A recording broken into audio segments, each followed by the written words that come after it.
दुनिया के लोग हंसेंगे शंकर जी पे जल चढ़ाने से क्या होता है। दुनिया के लोग हंसेंगे शंकर जी पर एक लोटा जल चढ़ाने से फल क्या मिलता है। एक लोटे जल की महत्वता क्या होती है। दुनिया के लोग हंसेंगे कि शंकर की आराधना का फल क्या होता है। दुनिया के लोग हंसेंगे कि भगवान शिव की भक्ति का फल क्या होता है। दुनिया के लोग हंसेंगे कि शंकर भगवान पर बेलपत्र चढ़ाने का फल क्या होता है। शंकर भगवान का गुणगान करने का फल क्या है। शिव को एक चावल का दाना शंकर को चढ़ाने का फल क्या है। एक बार मुख से पंचाक्षर मंत्र नमः शिवाय, षडाक्षर मंत्र ओम नमः शिवाय, श्री शिवाय नमस्तुभ्यम बोलने का फल क्या है। ये दुनिया के लोग हंसते हैं, पर जितने लोग हंसते हैं हम उनसे कहते हैं ये इतने जो पत्र यहाँ पर इकट्ठे होते हैं थोड़े यहाँ रखें, आज पहले दिन यहाँ पर इतने पत्र, ये पत्र अलग। इन पत्रों को कभी मौका मिले और जिसके मन में संशय हो कि शंकर करता क्या है, उसको एक बार इन पत्रों में कहीं ना कहीं इनका मोबाइल नंबर भी रहता है, इनका एड्रेस भी रहता है, तो उसको पढ़ा करो कि इन पत्रों से हमको ये मालूम पड़ता है कि शिव करता क्या है। देवता देते हैं पल्ला झाड़ कर और महादेव देते हैं छप्पर फाड़ कर। मेरा शंकर कभी कम नहीं देता, मेरा वो घड़दानी देता है तो छप्पर फाड़ कर देता है। चोर चोरी करने के लिए शिव जी के मंदिर में जाता है, अपना कपड़ा जलाकर उजाला कर कर चोरी का सामान ढूंढता है। शिव कृपा कर कर उसको कुबेर बना देते हैं। जो कुबेर की कुर्सी पर बैठा वो वही चोर है जो शंकर के मंदिर में चोरी करने गया था, पर शिव ने कृपा कर, ओघड़ी ने कृपा कर।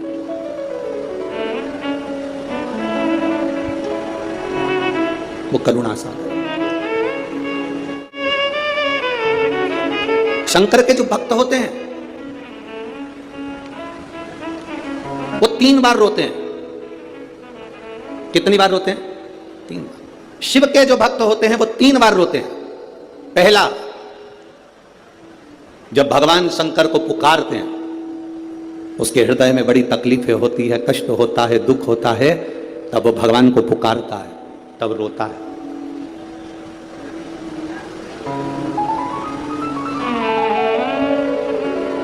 शिव के भक्त 3 बार रोते हैं। पहला, जब वो बाबा को पुकारता है दुख की घड़ी में, कष्ट की घड़ी में, तकलीफ की घड़ी में, तब वो बाबा को पुकारता है, तब रोता है। दूसरी बार, शिव का भक्त जब बाबा नहीं सुनते, बाबा नहीं आते, उसका दुख जब समाप्त नहीं होता और भगवान जब आते नहीं, उसका दुख जाता नहीं, शंकर का भक्त फिर रोता है।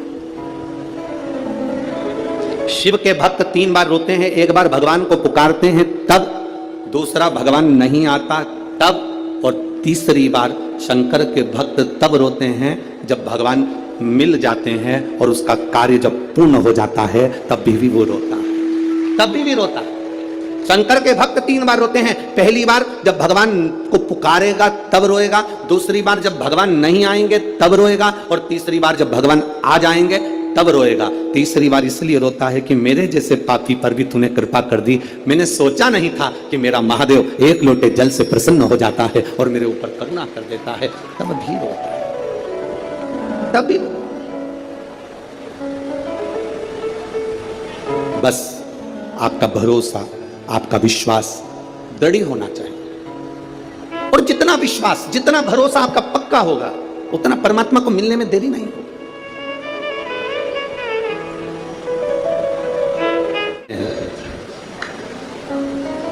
पार्वती जी को दूसरा वर देवादिदेव महादेव दे दिया।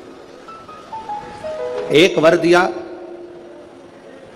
व्रत, नियम, साधना, तपस्या, तप करने वालों को शिव और शक्ति बल देते। दूसरा वर देवादिदेव महादेव माता पार्वती जी को दे दिया। पार्वती, और देखो, बिना बल के, बिना अगर कोई तप साधना अगर कोई करे और भगवान शिव की कृपा ना हो, माता रानी की, स्वयं माता पार्वती की दया ना हो, तो कोई व्रत किसी का सफल नहीं होता।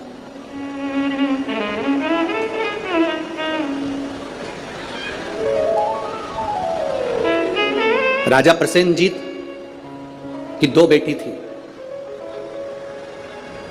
एक का नाम था नेनुका और दूसरे का नाम था रेणुका। कितनी बेटियां?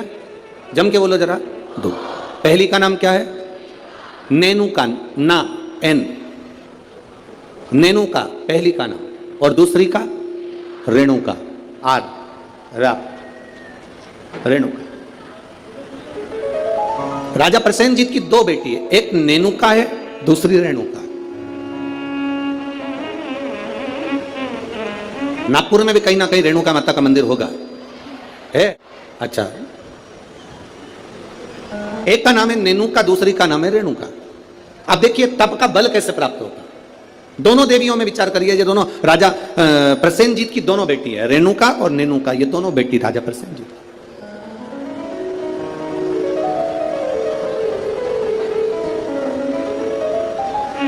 प्रथम नेनुका का जन्म हुआ, और नेनुका का जब जन्म हुआ तब नेनुका उस जन्म को पाने के बाद में अपने राजसी कार्य में अपने पिता के साथ में रहने लगी, कार्य करने लगी। दूसरे नंबर पर आई है रेणुका। रेणुका का जब से जन्म हुआ, जब से रेणुका जन्मी, उस दिन से उसने केवल अपनी मां रेणु से एक बात सीख ली कि जो कुछ मिलेगा वो अपने कर्म से मिलेगा, जो कुछ मिलेगा वो अपनी मेहनत से मिलेगा। इसलिए मत बुरे कर्म कर बंदे वरना पछताएगा, भगवान की आंखों से तू बच नहीं पाएगा, तू बच नहीं पाएगा। हम जिस कर्म को करें उस कर्म के बल पर हमें प्राप्ति हो। एक पत्र आया है, देखिए।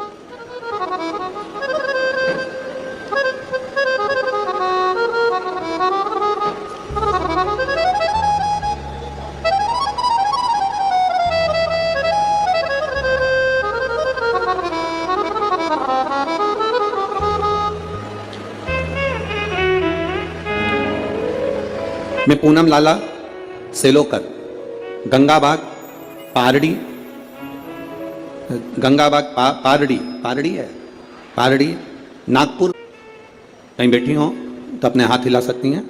मैं पूनम लाला सेलोकर, गंगाबाग पारड़ी नागपुर की निवासी हूँ। कहीं बैठी हो तो अपना हाथ हिला सकती हैं, जहाँ कहीं भी बैठी हो। मेरा मोबाइल नंबर यह है। मेरी शादी को 12 साल हो गए थे गुरुदेव, संतान का सुख नहीं था। मैंने नागपुर के सारे डॉक्टरों को दिखाया, पर डॉक्टरों के हिसाब से उन्होंने कहा था कि तुम्हें संतान कभी नहीं होगी। सारे इलाज की रिपोर्टें भी मेरे पास में हैं। क्यों? उसका कारण यह था कि मेरे गर्भाशय में 12 mm की गठान हो गई थी, और 12 mm की गठान बहुत बड़ी गठान होती है गुरुदेव। डॉक्टरों ने कहा कि इसका ऑपरेशन कर भी देंगे तो तुम्हारी बच्चादानी में गर्भ नहीं ठहर सकता, तुम्हारे बच्चा नहीं हो सकता। तब मेरी दीदी ने कहा, आस्था चैनल पर कथा आती है, कभी 1 बजे कभी 2 बजे आती है, उस कथा को श्रवण करो। मैंने 2022 में कथा श्रवण करना प्रारंभ करा। आपने पशुपतिनाथ के व्रत का वर्णन किया। 12 साल तक मेरे यहाँ औलाद नहीं हुई गुरुदेव। जब 12 साल संतान नहीं हुई तब पशुपति व्रत करना प्रारंभ करा। सफेद आंकड़े की जड़ का प्रयोग किया, और सफेद आंकड़े की जड़ को मैंने कमर में बांध भगवान शिव का भजन करना प्रारंभ करा।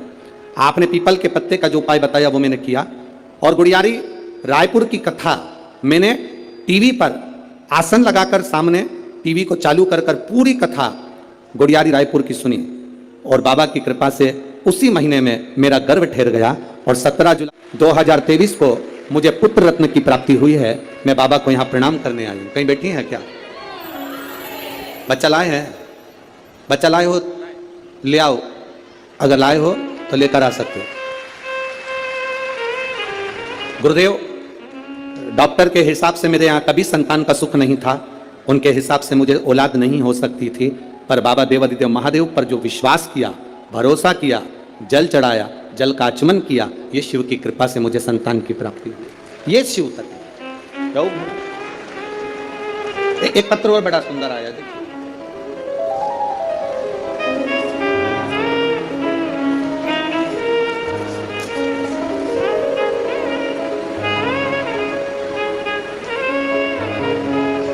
मैं दीपा निखिल कनाटे, शांति नगर, कावलापेट है, कावलापेट, कावलेपेट। अरे तुम समझ गए ना? हाँ बस ठीक है। नागपुर मेरा प्लाट नंबर 143। बहुत जोरदार। कहीं बैठी हैं? कहीं बैठी हो तो हाथ हिला सकती हैं। कहीं पर बैठी हो तो हाथ हिला सकती हैं। मैं दीपा निखिल कनाटे, शांति नगर, समझ जाओ, ठीक है। हाँ, कावलापेट नागपुर, मेरा प्लाट नंबर 143।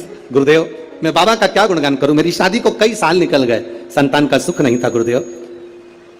6 साल तो मैं जहां कोई कहता था वहां चली जाती, गोदी भरवा कर लियाती, कोई नारियल डाल डाल कर गोदी में इतने सारे नारियल इकट्ठे हो गए कि एक बार विसर्जन करना पड़ा गुरुदेव, फिर भी संतान का सुख नहीं हुआ। ऐसा कोई दरवाजा नहीं था जिस दरवाजे पर मैं नहीं गई, पर मुझे संतान का सुख नहीं हुआ गुरुदेव। टेस्ट पे भी करवाया, वो भी सफल नहीं हुआ, संतान का सुख नहीं हुआ। किसी ने कहा एक काम करो, पशुपतिनाथ का व्रत करो, शिव जी को जल चढ़ाकर एक बेलपत्र खाओ और जल का आचमन करो। गुरुदेव, बाबा का मैं क्या वर्णन करूं, पशुपतिनाथ का व्रत किया और बाबा की कृपा से तब भी मेरा गर्भ नहीं ठहरा। मेरे 5 व्रत पूरे हो गए, जब गर्भ नहीं ठहरा तो मैंने बाबा से प्रार्थना करी, बाबा तू सबकी सुनता है, तो सियोर वाला महाराज व्यासपीठ पर बोलकर कहता है तू 3 महीने में सुनता है, फिर मेरी क्यों नहीं सुना। बाबा, मैं मंदिर से आ रही थी तो किसी एक महिला ने कहा कि तू एक काम करा कर, मंदिर में पोछा झाड़ू कर लिया कर। मैं मंदिर में सफाई करने लगी, झाड़ू लगाने लगी, पोछा लगाने लगी, मंदिर की बाल्टी में पानी भरकर रख देती, पूरे मंदिर को साफ करती। बाबा की कृपा का मैं क्या गुणगान करूं, केवल 1.5 महीना बीता और मेरा गर्भ ठहर गया। अब गर्भ ठहर गया गुरुदेव, डॉक्टर को जांच कराई तो उसने कहा कि तुम्हारा गर्भ में बच्चा है। अब डॉक्टर ने जांच कर कर कहा कि गर्भ में बच्चा है। बच्चा मेरे गर्भ में रहा 1 महीना, 2 महीना, 3 महीना, 4 महीना बीतता चले गया। 4थे महीने में मुझे कष्ट बहुत हुआ। जब कष्ट बहुत ज्यादा हुआ तब डॉक्टर को दिखाया तो उसने कहा तुम्हारे गर्भाशय में एक बच्चा है और कोई एक गोला सा दिख रहा है, ऐसा लगता है कि कोई गांठ पड़ी हुई है। तब मुझे भय लगा और मैंने तुरंत गीता प्रेस गोरखपुर की शिव महापुराण की पुस्तक बुलवाई, पढ़ना चालू करा। मेरा 5वां महीना निकला, डॉक्टर कहते रहे तुम्हारे गर्भ में एक बच्चा है और एक गांठ पड़ी हुई है। 6ठा महीना पूर्ण हुआ, 7वां महीना पूरा हुआ, धीरे धीरे करते 9वां महीना हुआ, कथा पढ़ती रही, भोलेनाथ का भरोसा करती रही। अब मेरा डिलीवरी का टाइम आया, डॉक्टर ने कह दिया तुम्हारे शरीर में प्लेटलेट कम है तो तुम्हारा साधारण सा नॉर्मल डिलीवरी नहीं हो सकती, तब ऑपरेशन से बच्चा हो। जानकर मैं बड़ी दुखी हो गई, अब करे तो करे क्या। डॉक्टर के अनुसार तुम्हारे गर्भ में एक बच्चा है और एक गांठ है तो बड़ी सावधानी से बच्चे को जन्म देना पड़ेगा। तब क्या कहूं गुरुदेव, बाबा तो बाबा है। आप कहते हो भगवान देता है पल्ला झाड़कर, महादेव देता है चप्पर फाड़कर। बाबा ने मुझे 2 संतान प्रदान कर दी। जो डॉक्टर कहता था केवल एक गठान है, वो 2 संतान दिए। मैं दोनों बच्चों को लेकर यहां आई हूं गुरुदेव, आपका आशीर्वाद मिले। कहीं बैठी हैं दोनों बच्चों को लेकर जो आई हैं, कहीं बैठी हो तो हाथ हिला सकती है जहां कहीं बैठी हैं, और अगर बैठी हो तो अपने दोनों बच्चों को लेकर व्यासपीठ के पास में आ सकती हैं। मैं दीपा, निखिल, कनाटे, शांतिनगर, ठीक है, कावलापेट, नागपुर, मेरा प्लाट नंबर 143। श्री शिवाय नमस्ते। ये शिव तत्व है, औघड़ी है शंभु, कालदर्शी है। अरे महाराज, अरे लुटा दिया भंडार,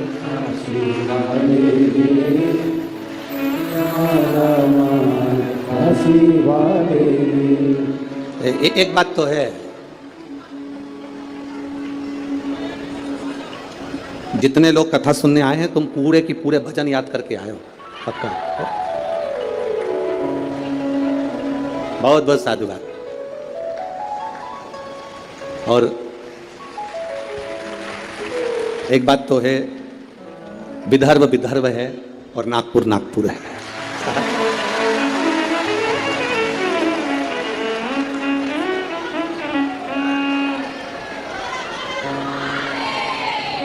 तुम सब नागपुर के संतरे से कम, पक्का। संतों की धरा है नागपुर, शिव तत्व की प्राप्ति। महाराज औघड़ी है शब्द। 2 बेटियां हैं राजा की, प्रसेनजीत की 2 बेटियां, एक नेनुका है तो दूसरी रेणुका। नेनुका अपने राज परिवार में, अपने राजघराने में सुख से आनंद से रह रही है, आनंद से रह रही है। और रेणुका जिसके अंदर भाव शुद्ध है, जिसके अंदर भाव की शुद्ध है, जिसके अंदर आनंद की शुद्ध है, वो रेणुका है। दोनों में भाव की शुद्धता। नेनुका राजघराने का आनंद ले रही है, नेनुका राजघराने का सुख पा रही है, और रेणुका राजघराने में रहने के बाद भी अपनी मां रेणु के पद चिन्हों पर चलकर भगवान देवाधिदेव महादेव की अविरल भक्ति में लीन है। अविरल भक्ति,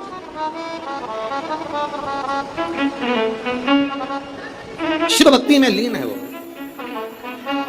समय जाता जाता है।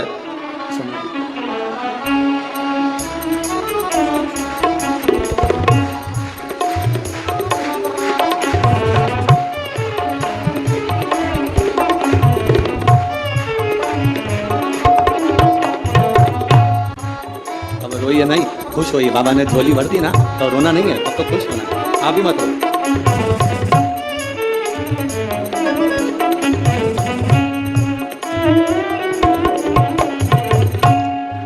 अभी तो रोने का समय गया, अब तो खुश होना। दोनों जने अच्छे से खुश होकर जाओ, रो के नहीं जाना।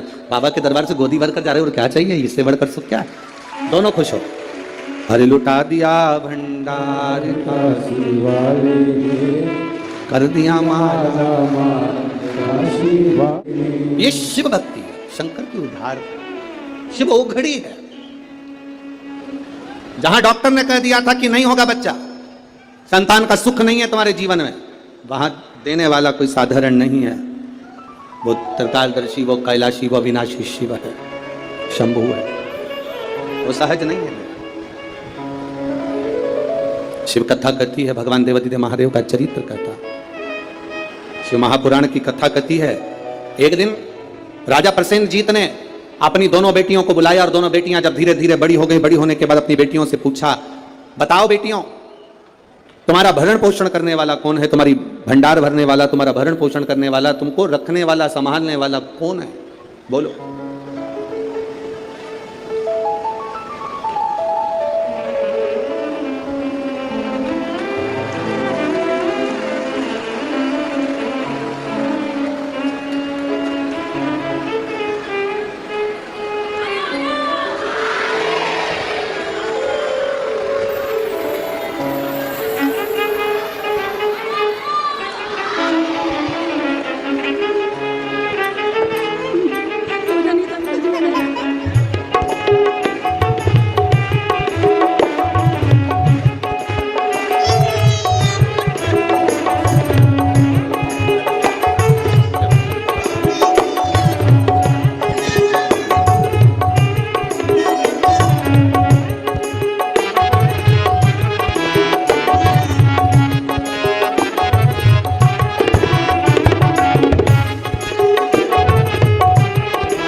ये वही है जिसको कहा गया था कि गठान है, और बाबा की कृपा से एक नहीं, जब देता है तो छपार फाड़ कर देता है। ये शिव तत्व है, शिव भक्ति है। नेनुका और रेणुका दोनों से पूछा गया, प्रसेनजीत ने दोनों से पूछा, ये बताओ। प्रसेनजीत पूछ रहे हैं कि इस तुम्हारे जीवन का ये भरण पोषण कौन कर रहा है?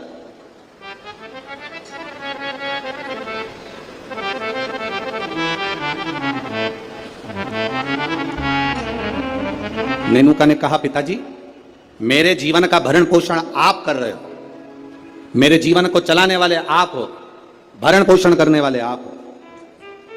अब राजा प्रसेनजीत ने अपनी बेटी रेणुका से पूछा, रेणुका तू बता कि ये भरण पोषण तेरा कौन कर रहा है? रेणुका कहती है, पिताजी ये तो सब जो कर रहे हैं वो भोलेनाथ कर रहे हैं, जो लिखा ललाट पर वो मिल रहा है, जो लिखा, जो ललाट पर लिख दिया वो मुझे मिल रहा। दुख लिखा, सुख लिखा, अच्छा लिखा, बुरा लिखा, जो उसने लिखा वो मुझे मिल रहा। जो लिखा ललाट पर वो मुझे मिला।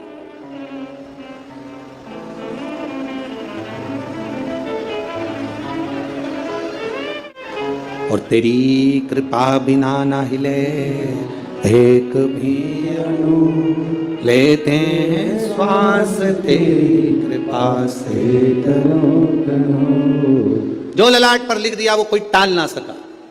हाँ, ललाट पर लिखा हुआ अगर कोई टाल सकता है तो केवल एक है, वो देव अधिदेव महादेव, वो टाल सकता है। एक पत्र आया है, देखिए उस पत्र में उसने लिखा, मैं दीपिका अविनाश ठाकुर रामटेक से हूं। कहीं बैठी हैं? बैठी हो तो हाथ हिला सकती हैं। आप ही हैं? दोनों हाथ हिला दो एक बार। हाँ, श्री शिवाय नमस्तुभ्यम। मैं दीपिका अविनाश ठाकुर रामटेक से हूँ। मेरे बाबा के 3 अनुभव मैं बताना चाहती हूँ। गुरुदेव मैं क्या वर्णन करूँ। मेरी मामी को जो रजनी बेस रामटेक में है, उनको कैंसर हो गया और कैंसर होने के बाद में उनका नागपुर में इलाज चला। नागपुर से इलाज कराने के बाद उनको दिल्ली ले गए। दिल्ली ले गए तभी भी उनका कैंसर ठीक होने को नहीं। गुरुदेव अब करे तो करे क्या?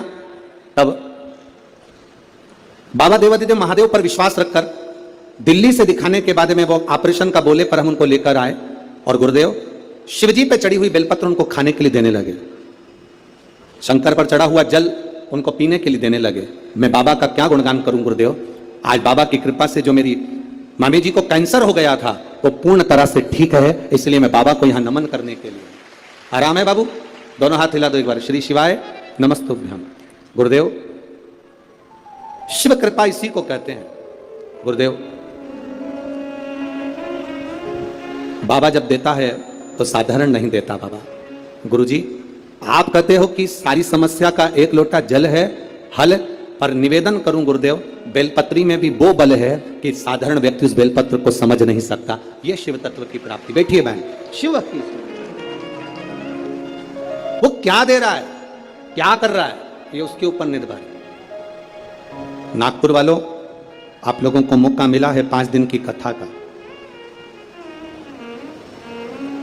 जितने दिल से, हाँ लोग कहेंगे तुमसे भीड़ बहुत है, बहुत गर्दी है, बहुत भीड़ है, बहुत गर्दी है, तो भी कह देना कि वो हमें जहां जगह मिले वहां बैठकर दिल से जितनी देर मिले उतनी देर की कथा श्रवण कर कर उसको एक बार अपने मन की बात कहकर जरूर जाना। वो 3 महीने में क्या देगा ये उसके ऊपर नहीं, वो क्या देगा वही जान सकता। भगवान ने अगर आपको धन दिया है तो बन सके जो शिव भक्त यहां पर आए उनको दोनों हाथों से कुछ जो बन सके, पानी हो, फलाहार हो, बिस्कुट हो, कुछ भी सामग्री एक बार उनका मुंह झूठा जरूर कराओ और लिख कर रखना अपनी डायरी में कि मैंने 5 रुपए का पानी पिलाया था।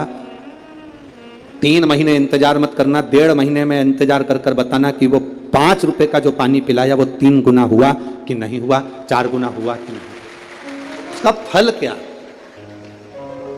क्या मिल रहा है, क्या प्राप्त होगा, वही जान।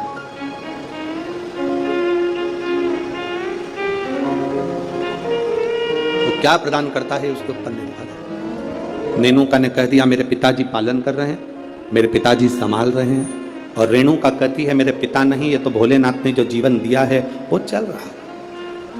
विचार कर लिया पिताजी ने, दोनों बेटी की शादी करना है। एक बेटी के हृदय में शिव समाया हुआ है, एक बेटी के हृदय में ज्ञान समाया हुआ है, वैराग्य त्याग संत का भाव समाया हुआ है, और दूसरी बेटी के हृदय में जानती है कि मेरे पिता संचालन कर रहे हैं तो इसको कोई राजसी राजा ही इसको परणाएगा। इस बेटी का विवाह किसी राजा के साथ करूंगा, बेटी का विवाह में राजा के साथ करूंगा। जब भरोसा प्रबल हो जाता है, विश्वास दृढ़ हो जाता है, तब परमात्मा की प्राप्ति का केंद्र बन जाता है।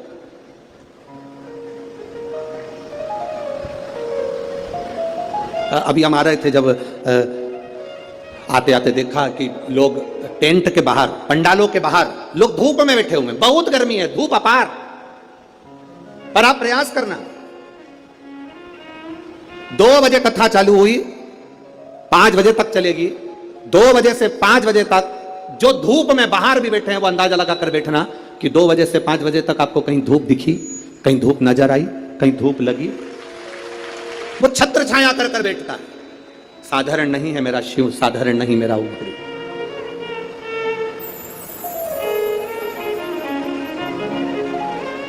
कोई कह रहे थे कि गुरुजी, आदरणीय आमदार जी मोहन मते जी कथा करा रहे हैं। हम कह रहे हैं मोहन मते जी नहीं, ये तो नागपुर वालों का जो भाग्य प्रबल हुआ, और मोहन मते जी की जो धर्म पत्नी है श्रीमती सौभाग्यवती सविता मोहन जी मते, उनको धन्यवाद देंगे कि उनके पुण्य, कहीं उन्होंने शंकर की आराधना, मोहन मते जी तो शिव की आराधना बचपन से कर आ रहे हैं, बाल्यावस्था से, और ऐसा नहीं कि कोई शिवालय रह जाता हो।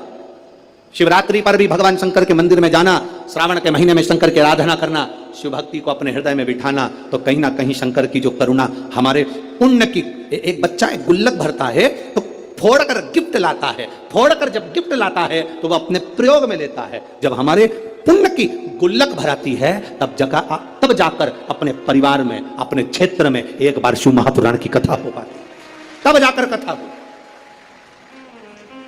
श्री मोहन मते जी को मैं कहूंगा, आपके इस कथा से पूरे नागपुर क्षेत्र के ना जाने कितने कितने पुण्य प्रबल हुए होंगे, और ये नागपुर वासियों ने ना जाने कितना एक लोटा जल चढ़ाया होगा, तब जाकर ये 5 दिन की शिव महापुराण की कथा यहाँ पहुंची। ये कोई सहज है पुराण?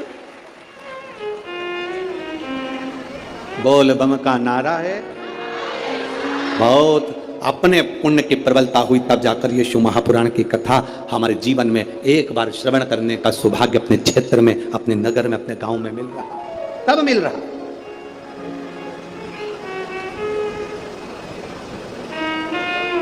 अब बेटियां किसको बिहा दी जाए, बेटी किसको दे दी जाए? कर्म का फल देखिए, जो भगवान देवादिदेव महादेव ने माता पार्वती को कहा था कि जो मेहनत करता है, पार्वती जो संकल्प ले लेता है, जो नियम ले लेता है, जो व्रत करता है, उसके व्रत का फल हम स्वयं देते हैं। 2 वचन दिए थे माता पार्वती जी को भगवान शिव ने, एक शिव और शक्ति का बल देना, और दूसरा वचन देवादिदेव महादेव ने माता पार्वती को दूसरा वचन, दूसरा वर दिया था, पार्वती सुन, संसार में रहने वाली नारी, पुरुष, बच्चे, बूढ़े, इस मृत्यु लोक में जो रह रहा है, संसार में अगर उसके जीवन में कभी दुख की एक घड़ी भी आई है तो उसके कर्म से आई है। उसने जो पूर्व में कर्म किया होगा उसके अनुसार उसको एक दुख की घड़ी में भोगना पड़ा है। पर उस दुख की घड़ी में पार्वती, अगर उसने भूलवश भी मुझे याद किया, शंकर कहते हैं मैं उसी क्षण उसके दुख को मिटाने के लिए संसार सागर में पहुंच जाऊंगा। मैं वचन देता हूं। ये माता पार्वती जी को शिव जी ने 2 वचन दिए। पार्वती, एक शिव और शक्ति का बल व्रत उपास साधना तप करने वाले को मिलता है। नवरात्र का व्रत करने वाले कई लोग नंगे पर चलते हैं, कई लोग एक समय दूध लेते हैं, कोई कहता है कि मैं लौंग पर व्रत करता हूं, कोई अपने शरीर पर जवारे वो लेता है, कोई कुछ नियम धारण करता है, कोई कुछ नियम धारण करता है। सारे नियम व्रत साधना तप जितने लोग करते हैं, घबराने की जरूरत नहीं। ये बल तुम्हें जो देता है वो शिव देते हैं, वो भगवान शंकर शक्ति के साथ देते हैं। और ध्यान देना, दुख की घड़ी में अगर तुम्हारे कर्म के अनुसार तुम्हें दुख भोगना पड़ रहा है तो उस दुख में भी घबराना नहीं। अगर दुख परमात्मा ने दिया है तो वो उस दुख को समाप्ति का बल भी आपको प्रदान करता है। वो शिव तत्व है, वो घड़ी है, वो शंकर है, वो घड़ी शिव है।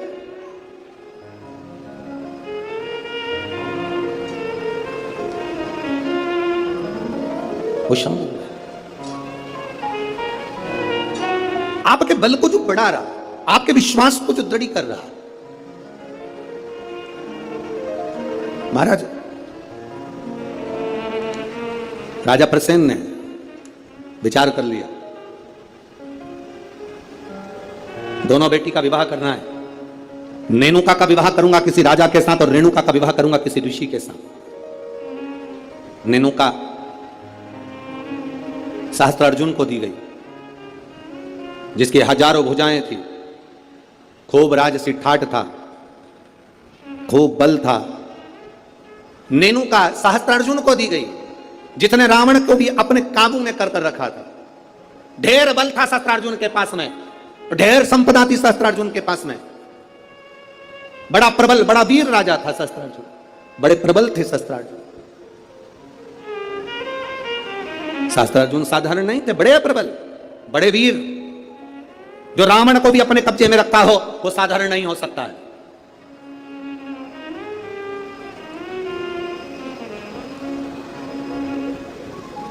राजा सहस्त्रार्जुन को अपनी बेटी नेनुका का विवाह कर दिया। अब आई बारी रेणुका की, तो फिर विचार करा गया कि इस रेणुका का विवाह मैं करूं तो करूं किससे, किसको दूं? तब कहा, बेटी जितनी तू शंकर की आराधना करती है, जितनी तू शिव जी की उपासना करती है, तेरा पति भी शंकर की आराधना करने वाला होना चाहिए। जमदग्नि जी को रेणुका ब्याह दी। जमदग्नि जी को जब रेणुका ब्याही, रेणुका का तप साधना देखिए कितनी प्रबल थी। जमदग्नि जी के साथ में रेणुका जब ब्याह कर आ गई, रेणुका का नियम था, प्रतिदिन का नियम था रेणुका का, प्रतिदिन का नियम। एक मट्टी को इकट्ठा करती, मट्टी को इकट्ठा कर कर उसका हंडा बनाती, घड़ा बनाती, पात्र बनाती, कच्चा घड़ा, कच्चा पात्र। मेरा निवेदन है यहां पर जितनी माताएं बैठी हैं, एक बार प्रयोग कर कर देखना कि आप मट्टी लाओ, मट्टी का हंडा बनाओ, मटकी बनाओ, और उस मटकी में कहीं जाकर जल भर कर लेकर आना, अपने सिर पर रखकर। मटकी टूटेगी कि नहीं टूटेगी? अरे बोलो तो जम के टूटेगी ना, क्योंकि वो पकी नहीं है, सही से बनी नहीं है, मटकी टूट जाएगी। अगर वो मट्टी का पात्र पका होता मट्टी का पात्र अग्नि में तपा होता, मट्टी का पात्र अग्नि में सना होता, अग्नि में तपा होता, तो वो मटकी फिर टूटती नहीं। अगर वो तपा हुआ है, अगर वो तपा अग्नि में तपा हुआ है तो वो नहीं टूटेगा, पर वो अग्नि कच्चा पात्र है तो टूटेगा, पका नहीं है तो वो टूट जाएगा। रेणुका का नियम था, मट्टी का पात्र बनाती, मटका हंडा बनाती और हंडे को लेकर जब नदी पर जाती जल भर कर लाती, जल भर कर लाती और वो जल अपने पति को देती। जमदग्नि जी को जल देती, जमदग्नि जी भगवान शिव को समर्पित करते। ओम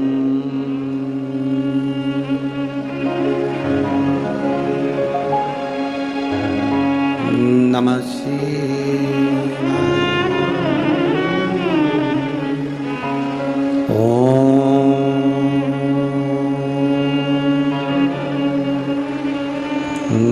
नमः शिवाय।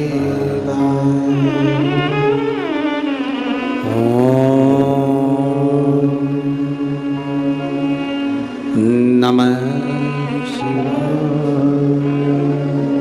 घड़ा लाई, जमदग्नि जी को दिया, जमदग्नि जी ने शिव जी को समर्पित किया।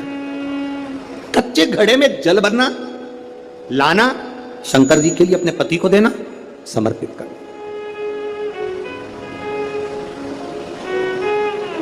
सबसे कठिन काम, कच्चे घड़े में जल भरकर लाकर पति को देना और जल समर्पित करना।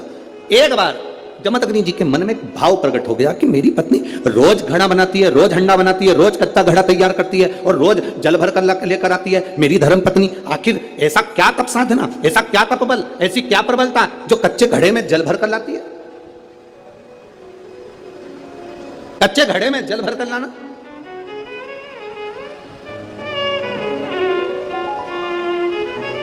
मेरी जीजियों, एक बात अपने जीवन में उतार कर रखना, कभी जिंदगी में अगर कभी ऐसा योग लगे, कभी तुम्हारे जीवन में कभी ऐसा लगे, अब तो थोड़ी शरद चालू हो गई, ठंडक चालू हो गई, तो मट्टी के पात्र का जल से शिव का अभिषेक कभी तो नहीं हो सकता, पर बैसाख महीने में, ज्येष्ठा महीने में कभी मौका लगे अपने जीवन में और तुम्हें लगे कि मेरे जीवन में दुख नहीं हो रहा, मेरे दुख जा ही नहीं रहा, तो 5 बेलपत्र,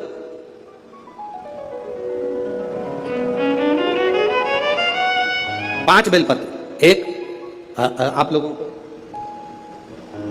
देखो, इस पत्र में शिवलिंग लगा हुआ है तो हम आपको इसी से समझा देते हैं। एक बेलपत्र जिसकी डंडी का भाग जल जहां से बहकर बाहर निकल रहा है, अशोक सुंदरी का स्थान देखा है ना सब लोगों ने, बस उसी स्थान पर पहली बेलपत्र। दूसरी बेलपत्र पार्वती जी के स्थान पर, अर्थात जो जलाधारी है वहां पर। तीसरी बेलपत्र शंकर भगवान के शिवलिंग के सम्मुख में जहां आप बैठे हो वहां बैठकर डंडी का भाग विपरीत दिशा में रखकर, तीसरा बेलपत्र। चौथा बेलपत्र भगवान शंकर का जल जहां से नीचे गिर रहा है उस ओर सीधी बेलपत्र नीचे की ओर। और 5वीं बेलपत्र शंकर भगवान के अशोक सुंदरी के स्थान को छुआकर नंदी के पास रखकर, जो घड़े में जल है अर्थात मट्टी के पात्र में जो तुम जल लेकर गई हो, उस पात्र के जल से शंकर का अभिषेक कर देना, शिव को वो जल समर्पित कर देना। जिंदगी में कैसा भी दुख हो वो कटता ही है, वो दुख रह नहीं सकता, ये निश्चित था। कभी कभी आप लोगों ने नागपुर में ऐसा दर्शन करा कि नहीं करा हमें नहीं मालूम, नागपुर की लीला तो हम नहीं जानते, पर हमारे उधर आज भी होता है। जब बैसाख का महीना आता है, ज्येष्ठा महीना आता है, गर्मी का समय आता है, तो शिव जी के ऊपर ऐसा ऐसा तिकोना लोहे का कुछ एंगल बनाकर उसके ऊपर मिट्टी का हंडा रख देते हैं। अब यहाँ नागपुर में आप लोगों ने दर्शन करे ना करे वो हमें नहीं मालूम, पर अभी तक चांदी का लगता था, अभी तक सोने का लगता, पीतल का लगता, तांबे का लगता, पर जैसे ही बैसाख का महीना आया, जैसे ही ज्येष्ठा महीना आया, वैसे ही मिट्टी का पात्र रख दिया जाता, उसमें से बूंद बूंद पानी शिव जी को समर्पित। करें दर्शन यहाँ पर, किसी ने करे यहाँ रखते हैं लोग, ठीक है। शिव तत्व की प्राप्ति के लिए भगवान देवादिदेव महादेव के आनंद सुख को प्राप्त करें। जल, अग्नि, आकाश, वायु, पृथ्वी, 5 तत्व भगवान शंकर के ये 5 मुख है। इसलिए आरती में भी हम लोग कहते हैं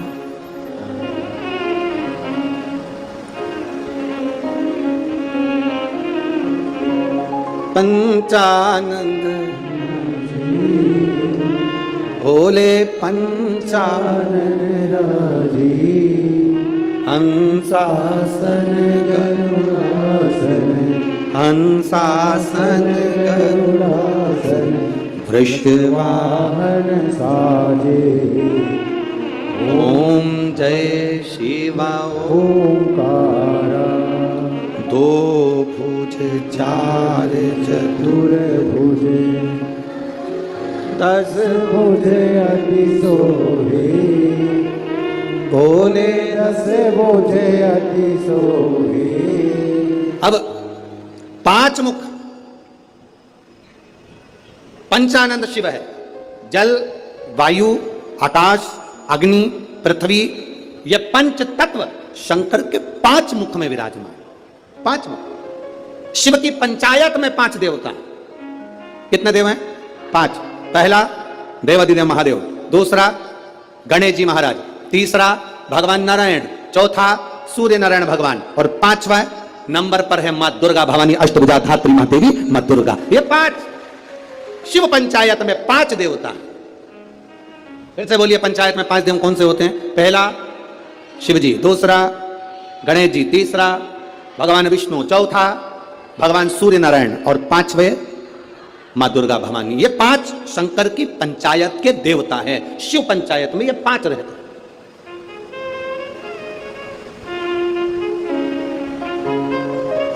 नागपुर में कथा कितने दिन की मिली? 5 दिन की। सावन में जब 5 सोमवार पड़े तो समझ लेना शंकर भगवान की बड़ी कृपा होने वाली है। 5 सोमवार मिल गए सावन के महीने में, मतलब शिव जो श्रावण के महीने में 1 लोटा जल चढ़ाने वाले हैं उनकी मनोकामना पूर्ण होती ही है। पंचानंद स्वरूप में 5 दिन में 5 स्वरूप में पंचायत में पंचानंद पंच भौतिकता का आनंद रखने वाले शिव तत्व की प्राप्ति का सुख है शिव महापुराण। कई लोग कहते हैं गुरुजी 7 दिन की कथा करते हो, कभी 5 दिन की। आखिर 5 दिन की कथा का फल क्या है? हम कहते हैं कभी सुनिए, बैठिए पंडाल में, जहां जगह मिल जाए वहां बैठकर कथा का रस तत्व ग्रहण करिए, और जब जाओ आरती हो जाए, कर्पूर गौरम हो जाए, तब यहां तो उस रज को कभी शरीर पर लगा। एक पत्र आया, एक लड़के को ब्लड कैंसर हो गया, देखिए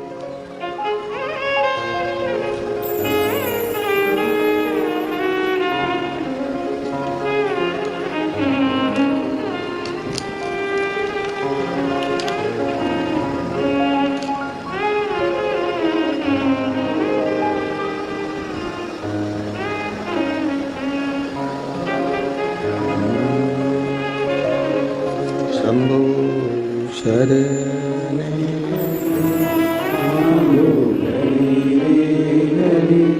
दुख काटो दया करी नदर।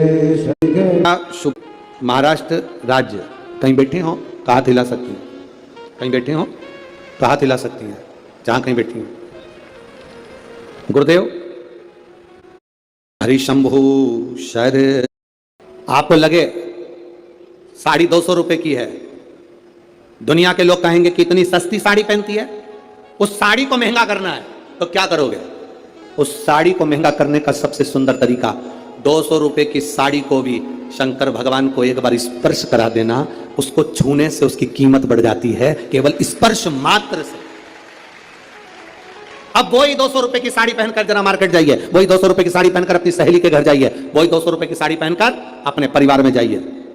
आपके परिवार वाले उस 200 रुपए की साड़ी को देखकर भी कहेंगे तेरे पर ये साड़ी अच्छी लग रही है, थोड़ा महंगी होगी ऐसा लग रहा है। मतलब भगवान को जो छू जाता है उसकी कीमत मेरा महादेव अपने आप बढ़ा देता है। केवल परमात्मा को छुआ, स्पर्श किया, उसकी कीमत बढ़ गई, उसकी कीमत बढ़ी। केवल छूने पर, केवल स्पर्श।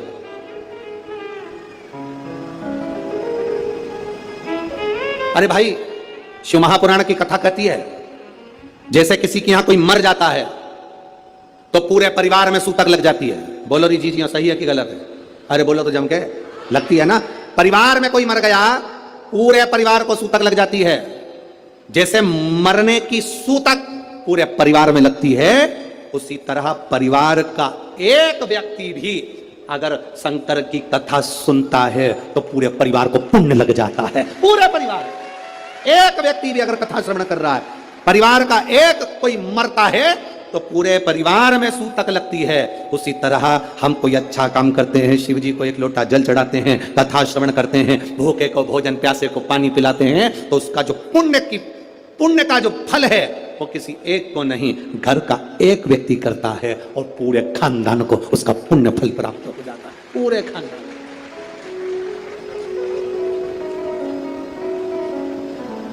पूरे खानदान को उसका फल मिला। महाराज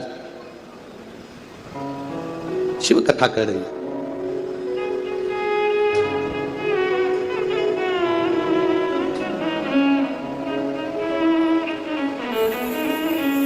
आप जितने भाव से भगवान को रिझाओगे, मेरा देवाधिदेव महादेव उतने भाव से आपके करीब में आता है, आपके करीब।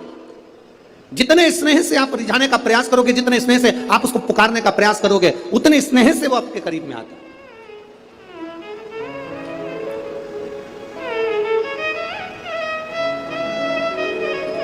कभी कथा के पंडाल में अगर बैठकर कथा सुन रहे हो या टीवी के सामने सुन रहे हो, मोबाइल पर कथा सुन रहे हो, इस नागपुर की धरा से पवित्र शिव महापुराण की कथा, 5 दिवसीय शिव और पार्वती शिव महापुराण की कथा सुन रहे हो, उसके नियम को धारण कर करके मैं कथा पंडाल में बैठकर कथा सुनूं, कथा पूरी होने के बाद भूमि को प्रणाम कर कर, नमन कर कर, अपने हृदय से उसको नमन कर कर जाऊं, अपने हृदय की बात उससे कह कर जाऊं, तो कंकर शंकर सुनता जरूर है और कुबेरेश्वर महादेव झोली भरता जरूर है। आप दिल से कहें उसको, ओ मेरे भोले तेरा सहारा है, मेरे भोले तेरा सहारा है, मेरी नैया का तू किनारा है, मेरी नैया का तू किनारा है। ये तेरी कृपा से मिला, ये तेरी उदारता से मिला, ये तेरी करुणा से मिला। कहो जमदग्नि जी ने देखा ये करती क्या, कच्चे घड़े में पानी कैसे ठहर सकता है, कच्चे घड़े में पानी कैसे ठहर सकता है। मेरी माताओं से निवेदन, बड़ा सुंदर भाव से फिर निवेदन करूंगा, जिसका बेटा, जिसका बच्चा मंद बुद्धि हो, विवेक काम नहीं कर रहा हो, बुद्धि काम नहीं कर रही, चित्त काम नहीं कर रहा, बहुत चिड़चिड़ा, बहुत उचिष्ट, विवेक काम नहीं कर रहा, बुद्धि काम नहीं कर रही, हां यहां तक शिव महापुराण की कथा कहती है, एक बीमारी होती है जिसमें नसें शरीर की काम करना बंद कर देती है, और वो उस बीमारी का इलाज पूरे बाहर विदेश में भी नहीं है, जिसमें धीरे धीरे धीरे धीरे नाड़ियां, नसें बंद होती चली जाती है, पांव हाथ काम करना बंद कर देता है, फिर वाणी कम हो जाती है, नयन दिखना बंद हो जाता है, शरीर बेकार। उसके लिए भी कोई मंद बुद्धि है, उसके लिए भी शिव महापुराण की कथा कहती है, हफ्ते 2 हफ्ते में कभी सोमवार के दिन भले मट्टी का बर्तन तुम्हारे घर में नहीं हो, घर में कोरा सा दिया भी हो, कोरा दिया, दिया कोरा मतलब उसमें दीप ना लगा हो, मट्टी का नया दिया, उसमें अगर आपने थोड़ा पानी भरकर रख भी दिया और उसमें गलते गलते वो पानी ज़्यादा नहीं भी बचा, 2 बूंद भी बचा है और वो 2 बूंद भी अशोक सुंदरी वाली जगह पर चढ़ा है, और वही पानी जिसकी विवेक, जिसकी बुद्धि, जो मंद बुद्धि कहा जाता है, उसको अगर बेलपत्री के साथ में वो जल की 2 बूंद भी उसको दी जाए तो वो विवेकवान बनता चले जाता, उसकी बुद्धि काम करना प्रारंभ करती। कितना भी मंद बुद्धि हो, पड़ा रहता हो, पड़ा है, मुंह से राल बह रही है, वो बोल नहीं पा रहा, शरीर विग्रह बेकार बिल्कुल, उसके लिए भी ये कार्य करता। शिव पर चढ़ा हुआ मट्टी के पात्र का जल सुख प्रदान करता है। हमारे यहाँ नवरात्रे में जवारे बोए जाते हैं, आप लोगों को इधर बोते हैं कि नहीं बोते मालूम नहीं, हमको बोते हैं इधर, मट्टी के पात्र में